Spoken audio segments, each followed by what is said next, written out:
മച്ചന്മാരെ നമ്മൾ ചെറുപ്പത്തിൽ താരമായി കിൻഡർ ജോയ് കൊണ്ടാണ് ഞാൻ വന്നിരിക്കുന്നത്. അപ്പോൾ നമുക്ക് പൊട്ടിച്ച് നോക്കാം. ഞാൻ പൊട്ടിക്കുന്ന സമയമുള്ള ലൈക്ക് സബ്സ്ക്രൈബ് ചെയ്യട്ടോ.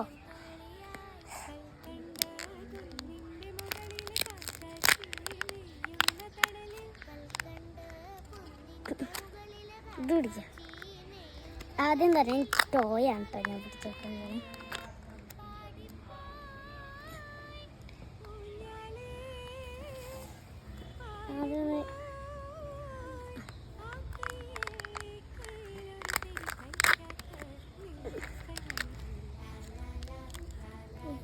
നമ്മൾ ഇത് വേണമെങ്കിൽ ഇത് ഒട്ടിക്കുക, ഇത് വേണമെങ്കിൽ ഇത് ഒട്ടിക്കുക. ഞാൻ ഒട്ടിക്കട്ടെ. ഇതും ഒരു സംഭവം തന്നിട്ടുണ്ട്.